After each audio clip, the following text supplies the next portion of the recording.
नमस्कार दोस्त, स्वागत है आपका एक और नई वीडियो में।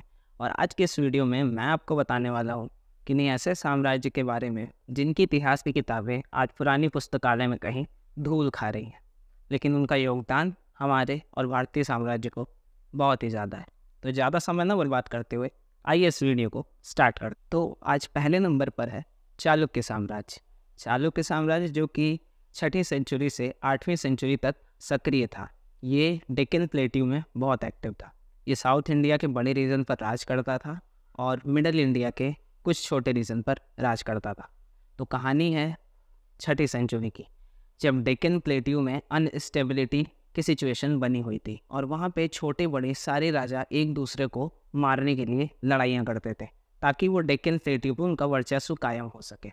उसी बीच पुलकेशिन जो कि एक छोटे से कबीले का लीडर था, वो ऊपर आता है और सारे कबीले वालों को एकजुट करता है और उन लोग को एक करके वो पूरे डेक्कन प्लेट्यू पे अपना साम्राज्य खड़ा करता है।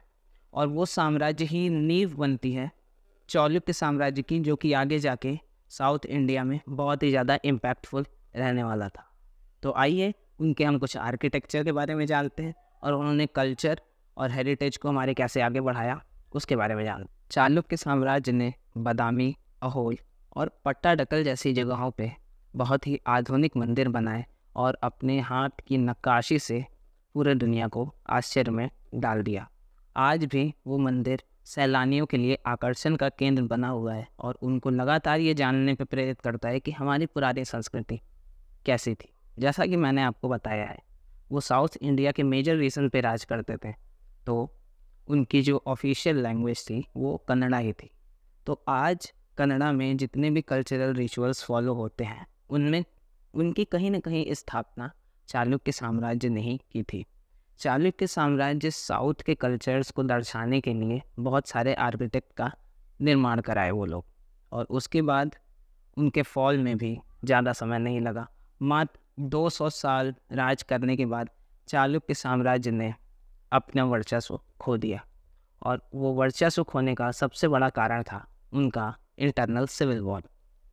पुलकेशिन सेकंड के राजपद से हटने के बाद, जब उनकी मृत्यु हो गई, वो राजा पद से हट गए, उसके हटने के बाद उनके परिवार में ही आपस में जंग छिड़ गई कि अगला राजा कौन बनेगा।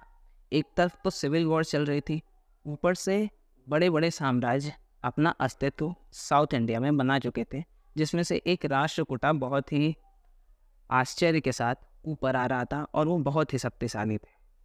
तो बाहर से राष्ट्रकूटास का एक प्रेशर था उनके ऊपर, और अंदर से उनके परिवार का सिविल वॉर था जो कि लड़ाई किया जा रहा था। दिन पर दिन उनका साम्राज्य सिमटने लगा और आखिरकार सन 753 में चालुक्य डायनेस्टी को हमेशा के लिए उखाड़ के फेंक दिया गया और फिर राष्ट्रकूटा का आगमन हुआ। तो हमारा दूसरा साम्राज्य भी यहीं से शुरू होता है, जो है कि राष्ट्रकूटास। तो आइए हम थोड़ा जानते हैं राष्ट्रकूटास के बारे में और उनका क्या कंट्रीब्यूशन था। वो बताने से पहले मैं आपको बता देना चाहता हूँ कि चालुक्य साम्राज्य का बहुत ही बड़ा योगदान था आज हमारे कन्नड़ संस्कृति पे। एक तरीके से उन्होंने ही प्रतिनिधित्व किया था कन्नड़ संस्कृति का, जो कि आज इंडिया के एक बहुत बड़े सांस्कृतिक हिस्से का एक पार्ट है। तो अब दूसरे साम्राज्य की तरफ बढ़ते हैं, जो है राष्ट्रकूट। अब बात करते हैं राष्ट्रकूटा साम्राज्य के बारे में।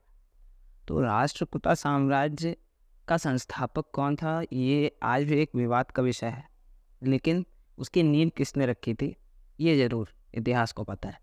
दंतेदुर्ग राष्ट्रकूटा, जिनको माना जाता है कि वो फाउंडर थे राष्ट्रकूटा साम्राज्य के, उन्होंने चालुक्य साम्राज्य के आखिरी राजा को उखाड़ फेंका था और सन 753 में चालुक्य साम्राज्य को उखाड़कर राष्ट्रकूट साम्राज्य स्थापित किया। इसके पहले दंतेदुर्ग के पहले राष्ट्रकूटास के पास छोटे छोटे एरियाज का साम्राज्य था, जो कि महान अशोक के निरीक्षण में काम करता था। इतना ही नहीं, उनकी ऑफिशियल लैंग्वेज संस्कृत और कन्नड़ा थी। इसी के साथ उनके रीजन में 3 धर्म के लोग भी रहा करते थे, जैनिज़्म, बुद्धिज़्म और हिंदुइज़्म। इतना ही नहीं, उन तीनों में आज तक उनके राज्य में कभी कॉन्फ्लिक्ट नहीं हुआ। उन्होंने आर्किटेक्चर में ऐसा कंट्रीब्यूशन दिया जो आज भी सुनकर असंभव सा मालूम पड़ेगा। तो ज़्यादा समय न बर्बाद करते हुए उनके कंट्रीब्यूशन को आइए जानते हैं। जी हाँ, राष्ट्रकूट साम्राज्य ने ही इलोरा केव्स को बनवाया था, जिसको कैलाश मंदिर के नाम से जाना जाता है, जो महाराष्ट्र के इलोरा डिस्ट्रिक्ट में पड़ता है। इसको 8वीं सेंचुरी में किंग कृष्णा फर्स्ट द्वारा बनवाया गया था। और इसकी यूनिक बात तो ये है कि जैसे सारे मंदिर होते हैं, एक के ऊपर एक पत्थर या एक के ऊपर एक ईंट रख के जिनको बनाया जाता है, या जिनके पास एक प्लेन ज़मीन होती है उसके ऊपर मंदिर का निर्माण कराया जाता है। लेकिन इलोरा केव की खास बात ये है कि ये कई सारे पत्थर से यहाँ पे एक मंदिर नहीं बनाया गया है। यहाँ पे इन्होंने एक पत्थर को ही काटा है और इसके अंदर जगह बनाकर उसमें मंदिर बनाया गया है। यहाँ तक कि उस एक पत्थर पे नक्काशी भी की गई, जिससे खंभे भी निकाले गए, सीढ़ियाँ भी निकाली गई और उसी पे छोटी छोटी मूर्तियाँ भी बनाई गई। ये आज भी एक आश्चर्य का विषय है कि उन्होंने केवल एक छेनी और हथौड़ी से कैसे एक पूरे पत्थर को एक मंदिर में तब्दील किया। ये यूनेस्को वर्ल्ड हेरिटेज साइट है, जो आज भी कई सैलानियों के आकर्षक का केंद्र बना हुआ है और लोगों को आज भी प्रेरित करता है हमारे पुराने आधुनिकता को जानने के प्रति। दूसरा केव है एलिफेंटा केव। एलिफेंटा केव भी बहुत ही एडवांस आर्किटेक्चर का परिचय है उसमें भी, और एडवांस इंजीनियरिंग बिना किसी मशीनरी के दिखाई गई है। उसकी नक्काशी भी पत्थर पे कुछ इस समान है जो कि आज भी असंभव सी मालूम पड़ती है। ये भी यूनेस्को वर्ल्ड हेरिटेज साइट है। तो आर्किटेक्चर के मामले में राष्ट्रकूटाज ने इंडियन सोसाइटी को इतना कुछ दिया कि जिसकी संभावना भी शायद किसी और देश में ना हो, और शायद ऐसे आर्किटेक्चर दिए जो कि आज अपने देश में क्या पूरी दुनिया में कहीं नहीं मिल सकते। इसी के साथ उन्होंने और क्या क्या किया, आइए इसको भी थोड़ा अच्छे से जान। राष्ट्रकूटाज का 3 बड़ा योगदान हमारे समाज को आज भी है। उन तीनों में से पहले नंबर पर आती है उनकी इंपोर्ट एक्सपोर्ट पॉलिसीज़। उस समय उन्होंने अपनी इंपोर्ट एक्सपोर्ट पॉलिसीज़ को ऐसे बनाया था कि कुछ पॉलिसीज़ तो उनकी ऐसी है जो आज मॉडर्न इंडिया में भी फॉलो की जाती है। ये सुनने में आश्चर्य की बात है, लेकिन ये ठीक है। और दूसरे नंबर पे उन्होंने एक यूनिटी इन डाइवर्सिटी को दिखाने का अच्छा काम किया। अनेकताओं में एकता को उन्होंने अच्छे से दिखाया, बिना किसी कॉन्फ्लिक्ट, बिना किसी विवाद के। उनके साम्राज्य में 3 धर्म के लोग मुख्य रूप से रहते थे, बुद्धिज़्म, जैनिज़्म और हिंदुइज़्म। ये उस समय की बात है जिस समय बुद्धिज़्म और हिंदुइज़्म में बहुत ही ज़्यादा जंग देखी जा रही थी और एक दूसरे द्वारा बहुत ही एक दूसरे पे उन लोगों ने हमले किए। लेकिन उनके साम्राज्य में ऐसा कुछ भी नहीं हुआ।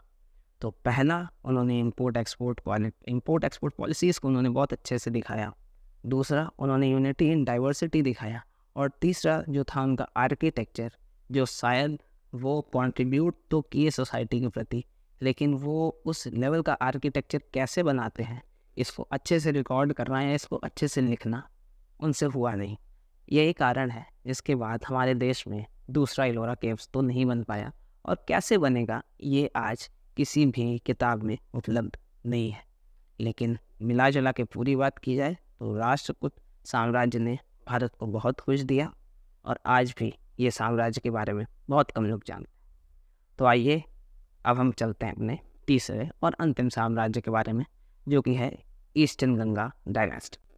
तो अगले साम्राज्य पर बढ़ने से पहले हम ये जान लेते हैं कि राष्ट्रकूट साम्राज्य का अंत कैसे हुआ। राष्ट्रकूट साम्राज्य का अंत हुआ सन 982 में, और चालुक्य के तैलापा राजा द्वारा उनको गिरा दिया गया। इंद्र द फोर्थ, जो कि राष्ट्रकूट के अंतिम राजा थे, उनके हाथों से ये साम्राज्य चला गया। ये साम्राज्य क्यों गया, ये एक बहुत ही बड़ा विषय है।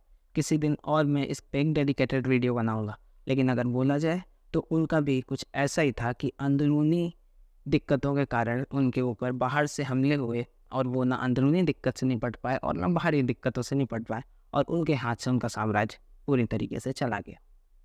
तो ऐसे हुआ राष्ट्रकूट का अंत, और चालुक्य साम्राज्य एक बार फिर अपने उत्थान पर आ चुका था। तो अब हम फाइनली जा रहे हैं जानने आज के तीसरे और आखिरी साम्राज्य के बारे में। ईस्टर्न गंगा डायनेस्टी ने ही जगन्नाथपुरी का ऐतिहासिक मंदिर बनवाया था और राजा अनंत वर्मा ने ही उस मंदिर को बनवाया था।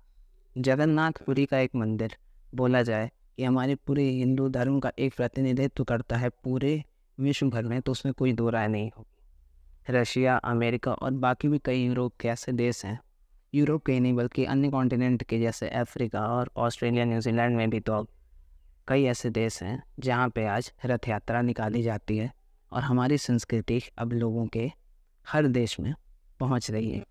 तो ये एक बड़ा योगदान था ईस्टर्न गंगा डायनेस्टी का, जो कि हिंदुत्व के प्रति उन्होंने किया और जगन्नाथपुरी का एक रहस्यों से भरा मंदिर बनवाकर उन्होंने आर्किटेक्ट और इंजीनियरिंग की एक नई मिसाल पेश की।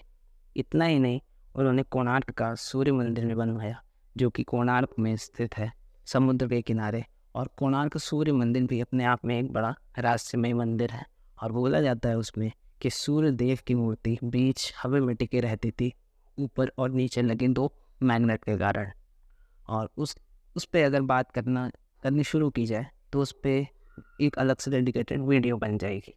तो इस वीडियो में मैं नहीं बताने वाला, बस इतना बता देना चाहता हूँ कि जगन्नाथपुरी और कोणार्क सूर्य मंदिर उन्होंने बनवाया और इसी से आप जान जाइए कि उनकी आर्किटेक्ट और इंजीनियरिंग की नॉलेज उनके पास कितनी ज़्यादा थी और उन्होंने अपने धर्म के प्रति कितना योगदान दिया था। तो इतनी ही थी आज की वीडियो। अगर आपको वीडियो पसंद आई हो तो लाइक करिए, और अगर आपको लगा मैंने कुछ गलत बताया या मेरी प्रोनाउंसिएशन मिस्टेक कहीं हुई है तो आप मुझे कमेंट में बता सकते हैं। अगर आपको इनमें से किसी एक साम्राज्य या किन्हीं दो या सारे साम्राज्य के बारे में एकदम अच्छे से जानना है तो कमेंट में आपको ये बता सकते हैं। मैं एक इंडिविजुअल वीडियो इन पे जरूर बनाऊँ। तब तक के लिए जय हिंद।